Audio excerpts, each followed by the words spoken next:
지난 수요일인 한글날 저는 결혼식을 좀 다녀왔습니다. 학교 선배의 결혼식이었는데 학교 선배이다 보니까 그 결혼식장에서 좀 반가운 얼굴들이 좀 많이 보이더라고요. 결혼식이 끝나고 다 같이 이제 뷔페를 먹으면서 자연스럽게 이런저런 이야기들이 오갔습니다. 그 중에서 가장 많은 이야기를 차지했던 것이 바로 결혼에 대한 이야기였어요. 제가 앉아있던 테이블은 총 6명이 앉아 있었는데 저랑 지연 자매가 있었고, 결혼을 이미 한 자매가 있었고, 결혼을 준비하고 있는 2명, 그리고 결혼을 고민하고 있는 1명, 이렇게 6명이 앉아 있었습니다. 다들 결혼과 좀 직간접적으로 연관이 되어 있는 사람들이었죠. 저희는 저마다의 시선과 상황에서 결혼에 대한 이야기들을 나눴습니다. 결혼을 준비하느라 뭐 이것저것 알아봤다, 뭐 고생했다, 뭐 이런 이야기, 또 결혼을 고민하고 있는데 어떻게 될지 모르겠다, 뭐 이런 이야기, 또 거기에 대해서 공감하고 조언하는 그런 이야기들을 좀 나눴어요. 그런 이야기들이 자연스럽게 흘러가는 동안 제 마음 가운데는 어느 한 질문이 들었습니다. 그것은 바로 뭐였냐면, 과연 건강한 가정이란 무엇일까? 라는 질문이었어요. 하나님께서 원하시는 가정은 어떤 모습일까? 라는 질문이었죠. 사실 이 질문이 그날 갑자기 떠오르는 것은 아니었습니다. 제가 지연자매와 이제 교제를 하기 시작하면서, 또 그리고 결혼을 결심하고 준비하면서 줄곧 이 제 마음 가운데 있었던 하나의 고민이었어요. 결혼을 준비하면서 이 서로의 차이와 갈등을 이제 경험하게 됐습니다.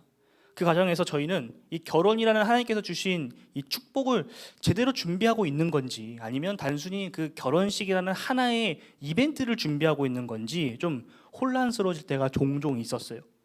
이 결혼식이라는 겉모습에 집중하다 보면 정작 결혼 이후에 이어질 그 긴 여정, 가정으로서 세워지는 그 과정에 대해서는 좀 소홀히 하게 되는 것 같더라고요. 결혼을 준비하시는 성도님들이 이 자리에 있는 줄 압니다. 또 그리고 결혼을 고민하고 있는 성도님들, 또는 교제하고 있는 분들도 계신데, 아마 다들 좀 비슷한 혼란 또는 고민들을 하고 있지 않을까 조심스럽게 생각해 봅니다. 결혼식이라는 이벤트가 중요한 것은 사실이지만, 사실 그보다 더 중요한 것은 그 이후에 이제 우리가 어떻게 가정을 함께 이루어가고 살아가느냐인 것이죠. 결혼은 단순한 사회적인 어떤 계약이나 의무가 아니기 때문입니다. 그것은 하나님께서 우리에게 주신 축복의 과정이기 때문이에요.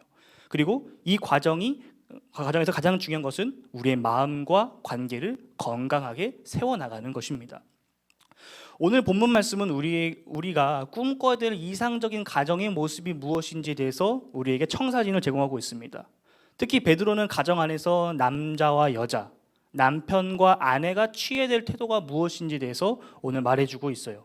오늘 본문 말씀을 통해서 그 모습을 함께 알아가길 원합니다. 그러면서 성경이 우리에게 요구하는 아름다운 가정의 모습을 마음속에 품고 그런 가정을 이루어 나가시는 여러분 모두가 되기를 주님의 이름으로 축복합니다. 첫 번째로는 아내들에게 하는 베드로의 첫 번째 권면입니다. 우리 1절과 2절 말씀을 함께 읽어볼까요? 1절과 2절입니다. 시작.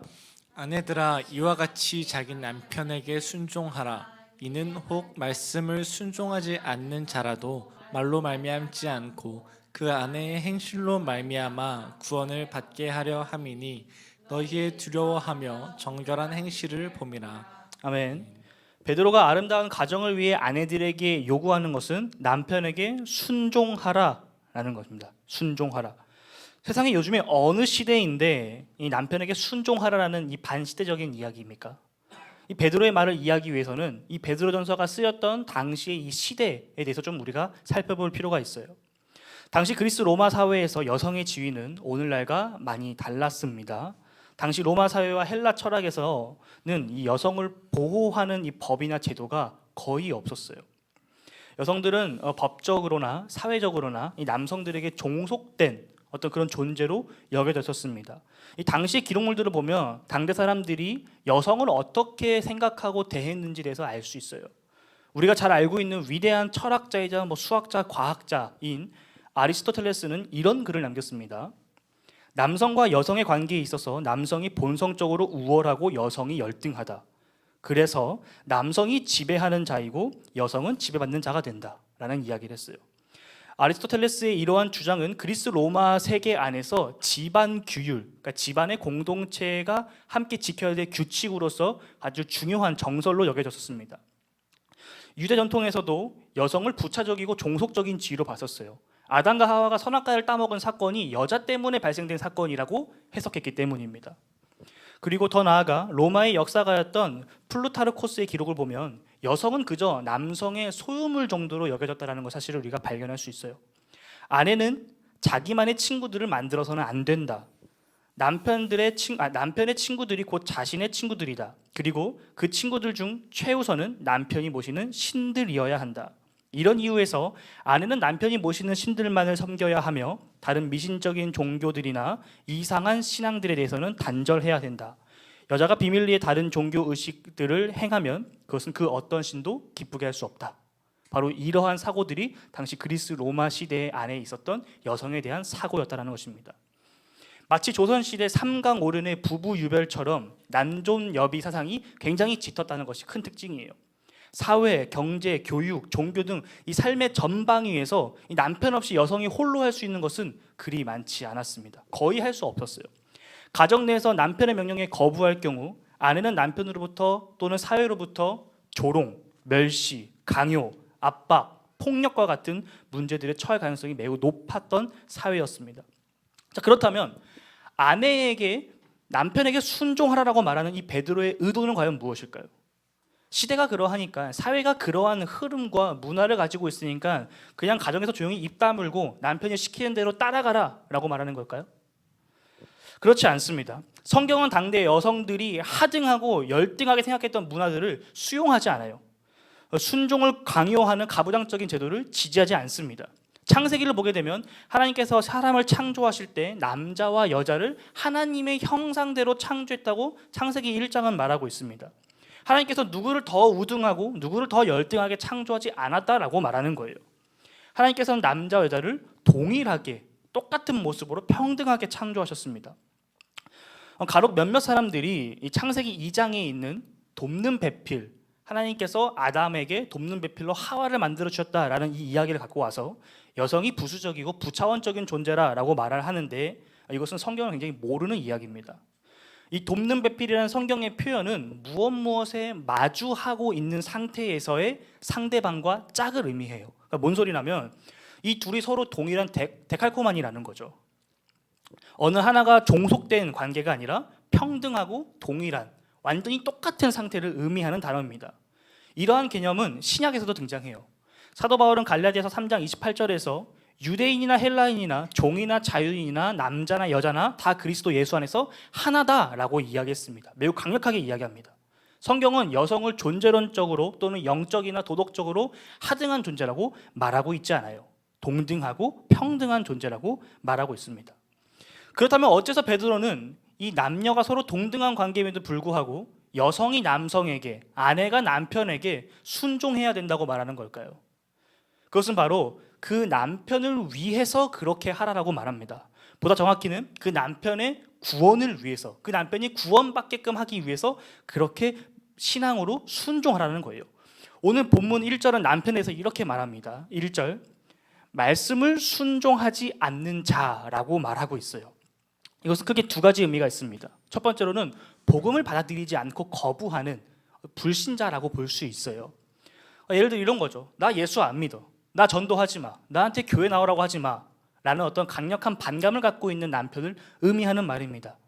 둘째로는 예수님을 믿긴 믿는데 아직 믿음이 연약해서 그 길을 순종하며 나아가기가 어려운 상태인 거예요. 신앙의 초보 단계인 거죠. 이 두 지점, 신앙의 초보와 반감을 갖고 있는 이 불신자, 이 사이에 위치한 이 수많은 남편들에게 그들의 영혼을 구하기 위해서, 그들의 신앙을 성장시키고 성숙시키기 위해서 남편에게 순종하라라고 베드로가 말하고 있는 것입니다. 바로 그러한 아내들의 순종의 행실, 행동, 삶을 통해서 이 남편의 마음과 영혼에 변화가 생기게끔 하라라는 얘기인 거예요. 그런데 여기서 한 가지 의문이 듭니다. 오늘 본문 2절 말씀에서는 아내들이 남편에게 순종하는 이 행실을 정결한 행실이라고 말하고 있어요. 정결한 행실. 도대체 어떻게 아내가 남편에게 순종하는 것이 정결한 행실이 될 수 있을까요? 도대체 베드로가 말하는 순종은 무엇을 의미하는 걸까요? 남편이 말하고 요구하는 그 모든 상황 가운데 군말하지 않고 온전히 따라야 되는 것을 이야기하는 걸까요? 예를 들어서 밥 먹은 다음에 남편이 물 떠와라라고 하면 그 물을 떠오라는 이야기일까요? 그렇지 않죠. 베드로가 아내에게 요구하는 이 순종은 이 당시 가부장적인 사회를 반영하고 있는 것이 아니라 아까 말씀드린 것처럼 남편을 구원받게끔 하기 위한 이 영적인 하나의 프로젝트인 거예요.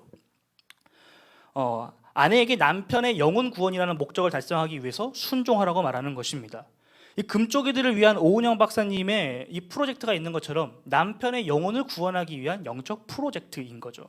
단순히 남편의 말에 복종하라, 모든 말에 복종하라는 것이 아니라 남편이 그리스도께 돌아오게 하는 삶의 모범을 보여라라는 거예요. 그 뜻으로 순종하라라는 겁니다.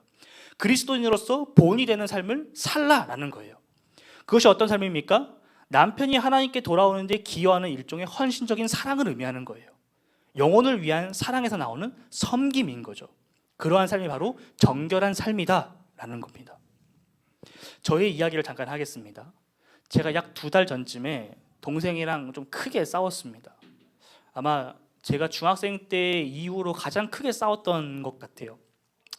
참고하실 점은 제 동생은 예수를 믿지 않습니다.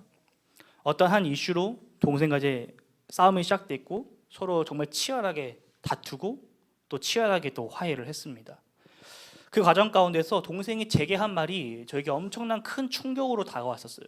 그것이 뭐였냐면 난 형이 예수 믿는 사람인지 모르겠어.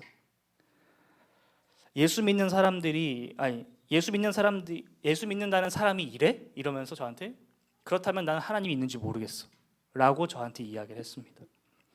최근 저의 행동은 아니고요. 제가 신앙을 막 시작한 그 중학생 때 시절, 혈기왕성하던 그 시절에 제가 동생에게 멋모르고 섣부르게 행동했던 그 말과 행동에 대해서 저는 잊고 있었는데 동생은 그게 큰 상처로 남아 있었더라고요.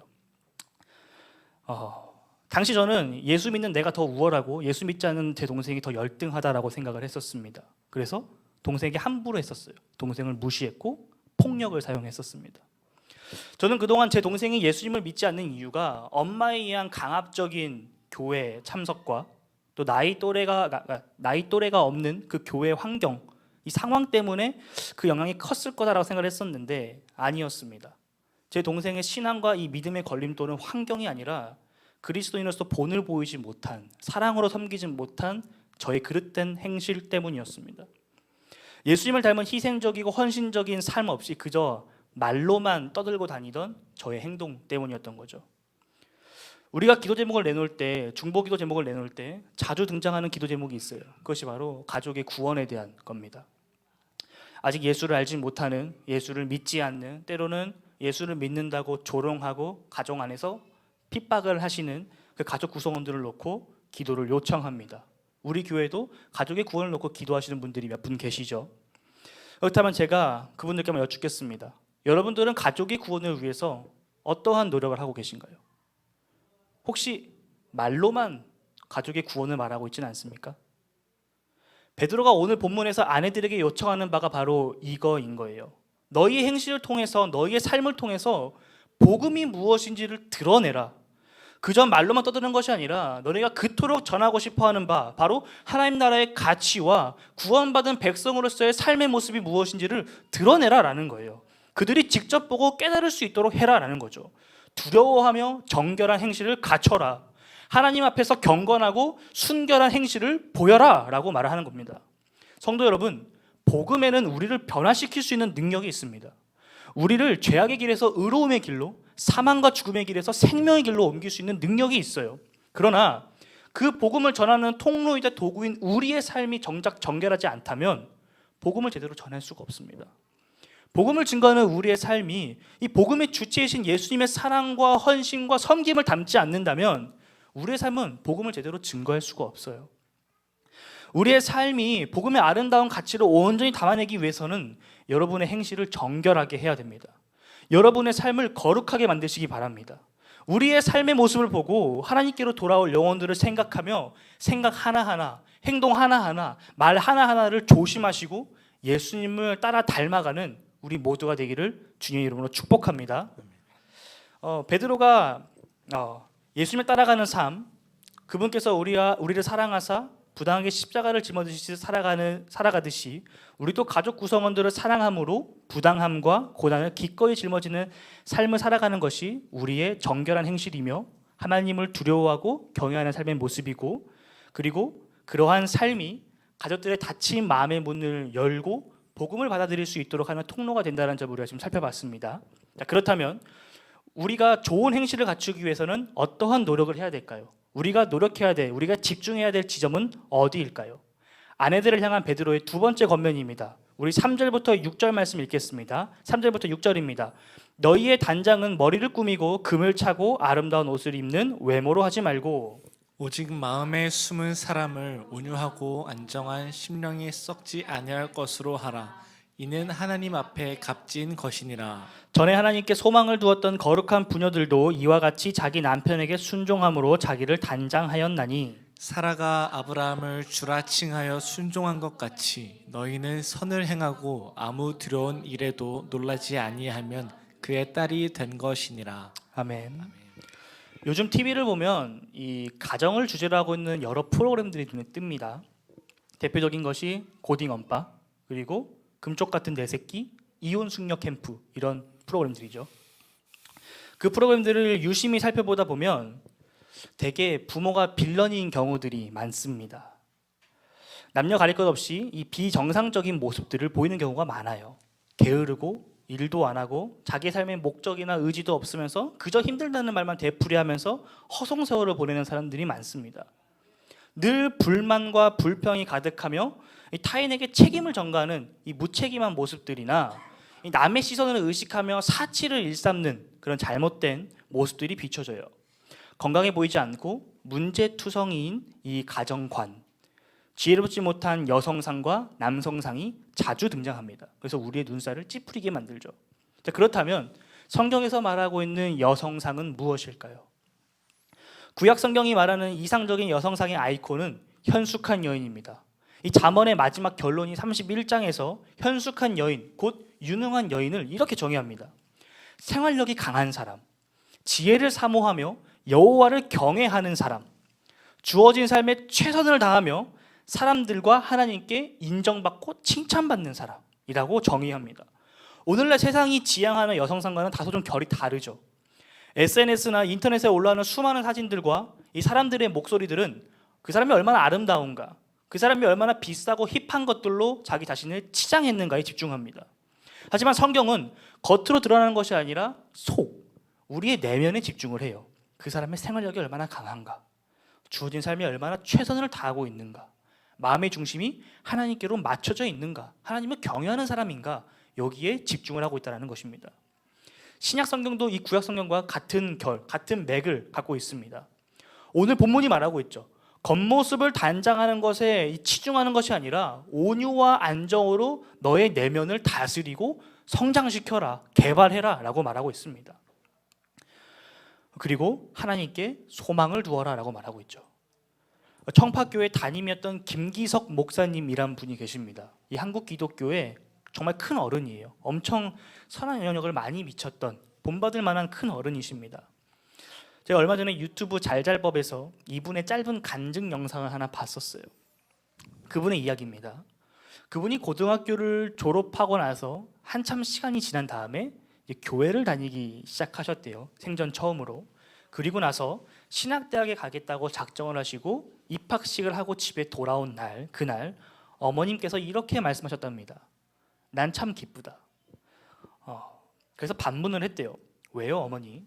그러자 어머니께서 이렇게 말씀하셨습니다. 나는 막내 아들을 주의 종 삼아달라고 14년 동안 하루도 거르지 않고 기도했어. 김기성 목사님께서, 그분의 어머님께서 자신의 막내 아들이 이 교회를 나가기도 전부터 14년 동안 하루도 빠짐없이 이 막내 아들이 주의 종이 되기를, 목회자가 되기를 기도하셨다라는 거예요. 이 어머님의 말씀에 김기성 목사님께서 질문을 합니다. 그런데 어머님, 나보고 어쩜 그리 교회에 가자는 소리를 한 번도 안 하셨어요? 라고 말씀하셨어요. 그러자 어머니께서 이렇게 말씀하십니다. 하나님께 부탁드렸지. 하나님께. 이 이야기에 김기성 목사님께서 이런 고백을 남기셨습니다. 어머니의 절대적 신뢰, 하나님에 대한 절대적 신뢰가 지금의 나를 만들었구나.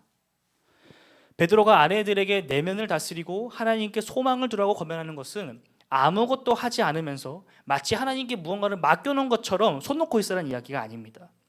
앞서 말씀드렸던 것처럼 남편을 구원하기 위해 예수 그리스도를 닮아가는 거룩하고 정결한 행실과 더불어 이 남편을 향한 하나님의 선하신 계획이 이루어지기를 믿음으로 취하는 능동적이고 성숙하고 적극적인 자세를 취하라는 거예요.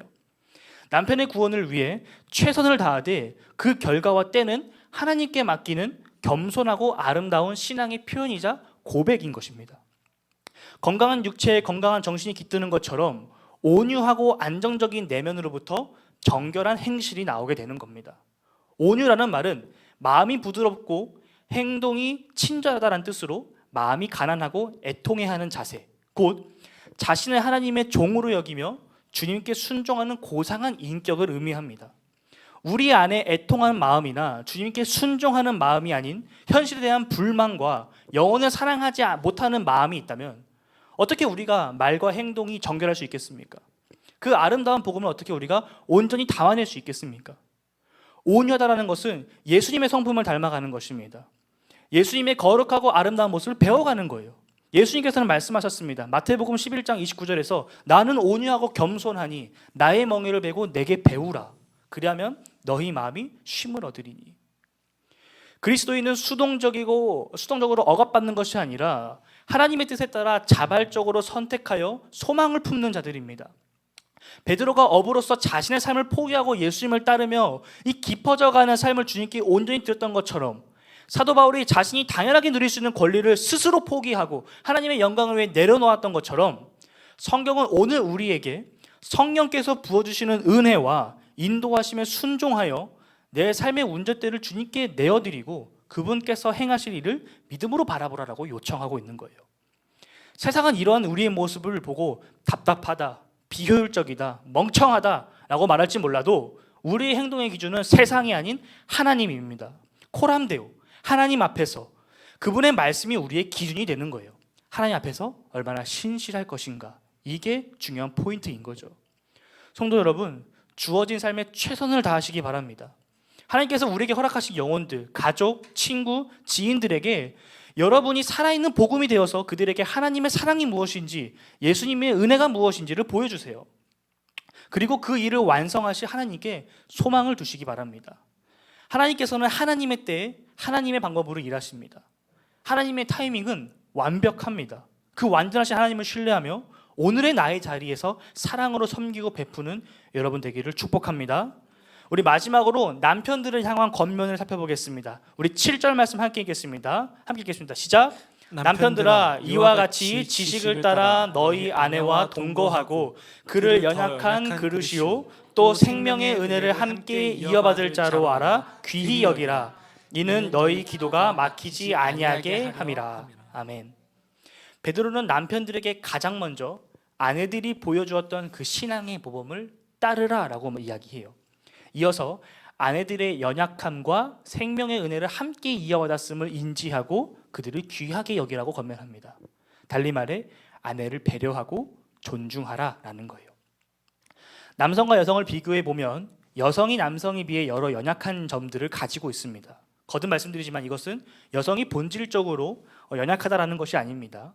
생물학적으로만 생각해 봐도 여성이 남성보다 연약한 존재임을 우리는 알 수 있어요. 또한 남성 위주의 사회에서 이 여성이 경제적, 사회적으로 독립하는 것은 매우 어려운 또 드문 일이었습니다. 그렇기 때문에 배려하라라는 거예요. 배려는 상대방의 처지를 이해하지 못하면 할 수가 없습니다. 상대방이 무엇 때문에 힘들어하고 어려워하는지에 대해서 관심이 없으면 생각조차 할 수 없는 것이 바로 배려예요. 하나의 예로 얼마 전에 주성이가 이제 풋살하다가 깁스를 하지 않았습니까? 그때 주성이가 교회에 와서 했던 이야기가 하나 있어요. 아마 저 밖에서 라면 먹을 때 한 것 같은데 제가 지나가다 들었습니다. 그 이야기가 무엇이었냐면 우리가 공공시설을 이용하다 보면 이 장애인분들이나 또는 이제 사회적 약자분들이 어느 제품이나 시설을 조금 더 용이하게 이용할 수 있게끔 그들이 이용하시는데 제약이 없게끔 도와주는 어떤 유니버셜 디자인, 뭐 손잡이라든지 이런 것들, 그런 것들이 왜 필요한지, 그것들이 있는 것과 없는 것이 얼마나 다른지 새삼 느꼈다라는 이야기를 주성이가 했었어요. 이 남편이 아내를 배려하는 것은 아내에게 관심을 갖고 주의를 기울이며 사랑으로 반응하지 않는다면 불가능한 거예요. 세상이 가지고 있는 차별적인 시선과 이 문화를 적극적으로 거부해야지 가능한 것입니다. 아내를 존중해야지만 할 수 있는 것이 바로 배려예요. 존중하라는 말은 정확히 표현하면 가치를, 존귀함을 할당함으로써, 나눔으로써, 돌림으로써라는 뜻입니다. 다시 말해 아내에게 합당한 존귀함과 가치를 인정하고 그것을 함께 나눠라, 누려라 라는 개념인 거예요. 하나님께서 허락하신 가정은 이 남편이 주인되고 아내가 종이 되는 그런 상하관계, 종속적인 관계가 아닙니다. 가정은 서로가 서로를 세워주고 세워주며 함께 성장해 나아가는 관계인 거예요. 어느 한쪽이 일방적으로 끌고 가서는 안 됩니다. 서로가 동등한 위치에서 함께 걸어가야 되는 거죠. 부부는 생명의 은혜를 함께 유업으로 받았습니다. 육체적으로는 자녀를 함께 낳고 키우는 관계이며 영적으로는 예수 그리스도의 십자가의 죽음과 부활을 통해 영원한 생명을 얻은 관계입니다. 부부는 육체적인 것뿐만 아니라 영적으로도 매우 친밀한 관계인 거예요. 남편 때문에 구원받는 게 아니고 아내의 신앙 때문에 구원받는 것이 아닙니다. 모두가 각자가 동일하게 예수의 피값으로 구원받은 동일한 존재, 세상 그 무엇과도 비교할 수 없는 고귀한 존재라는 거예요. 결국 배려와 존중은 한 세트인 것입니다. 서로 긴밀하게 연결되어 있어요. 배려하기 때문에 존중할 수 있는 것이고 존중하기 때문에 배려할 수 있는 것입니다. 가정과 부부 안에 있는 이 놀라운 영적인 비밀들이 여러분들의 삶과 가정에서도 운영되며 아름다운 열매 맺기를 주님의 이름으로 축복합니다. 말씀의 결론을 맺겠습니다. 오늘 우리는 베드로가 권면하는 이상적인 가정의 모습을 살펴봤어요. 제가 말씀을 묵상하면서 고민했던 지점이 하나 있습니다. 그것은 바로 과연 이러한 삶이 가능한가라는 지점이었어요. 요즘 우리가 살아가는 이 세상은 이혼과 이별이 너무나도 당연시되고 오히려 또 장려되는 분위기입니다. 물론 어떤 폭력적인 관계나 이런 건 예외입니다. 사람과 사람이 만나는 관계가 좀 경시되고 있는 것이 요즘 상황입니다. 이러한 문화 속에서 예수를 믿는다는 이유로 손해를 자처하며 평생을 미련하게 사는 것이 과연 가능할까? 이러한 삶의 여정 속에서 하나님을 원망하지 않고 끝까지 믿음 잃지 않고 섬기면서 내가 손해보면서 사는 것이 과연 가능할까? 라는 질문이 들었어요. 이러한 삶이 좀 부당해 보이기도 합니다. 그러나 놀랍게도 베드로는 오늘 우리에게 이러한 삶을 우리에게 본보였던 어느 한 사람을 소개해주고 있어요. 오늘 본문 말씀 1절과 7절 말씀을 다시 한번 볼까요? 1절과 7절 말씀. 1절에 아내들아, 7절에 남편들아 뒤에 접속사 하나가 붙습니다. 이와 같이, 이와 같이. 아내들아 이와 같이, 남편들아 이와 같이 그분을 닮아라, 그분을 배워가라 라고 말하는 것입니다. 그분이 누굽니까? 바로 예수 그리스도를 말하는 거예요. 예수 그리스도.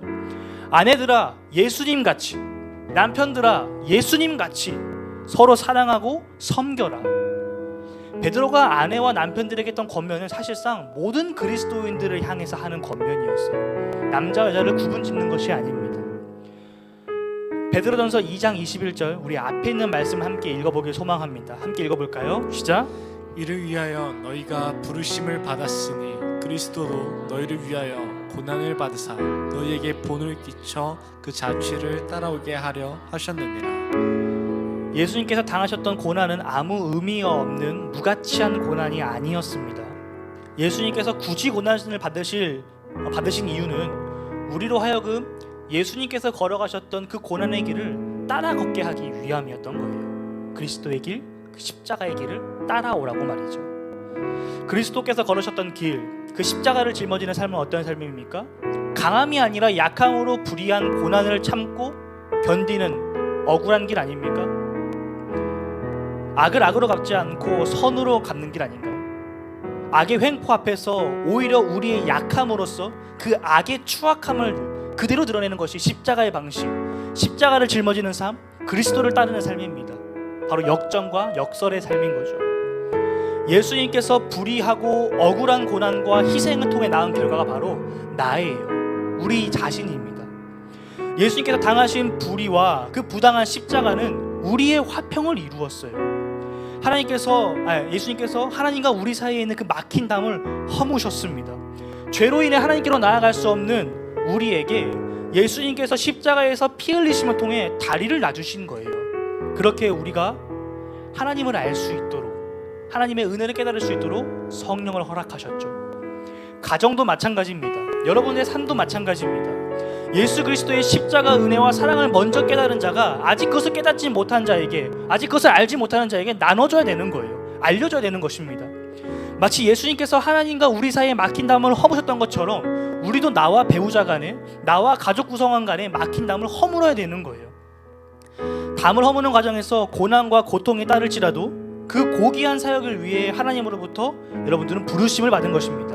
그렇기 때문에 그러한 영혼들을 섬기는 과정에서 발생되는 그 고난 자체가 우리가 누릴 수 있는 특권이라는 거예요. 그리스도인들의 특권이라는 것입니다. 우리의 삶을 통해 하나님의 사랑과 은혜를 증거하고 전달할 수 있는 특권인 거죠. 초대교회 시절 가정은 오늘날과 비교할 수 없을 정도로 여성들의 인권이 열악한 상황이었지만 1세기 그리스도인들은 그들이 경험한 예수의 사랑을 말미암아 복음을 전하는 삶에 닥치는 고난을 특권으로 받아들임으로써 이 로마 사회 안에서 반향을 일으켰습니다. 역사 속 위대했던 인물들 뒤에는 언제나 신실하신 어머니나 아내의 기도가 뒷받침되었었어요. 중세 기독교 신학에 지대한 영향력을 미쳤던 아우구스티누스에게는 눈물로 기도하던 어머니 모니카가 항상 있었습니다. 또한 워싱턴 대학교의 사회학 및 비교 종교학 교수인 로드니 스타크는 그의 저서인 기독교 발흥에서 이런 글을 남겼습니다. 이렇게 모든 면에서 기독교인 여성은 이교도 이웃 여성보다 훨씬 안정되고 평등한 결혼 생활을 영위했다.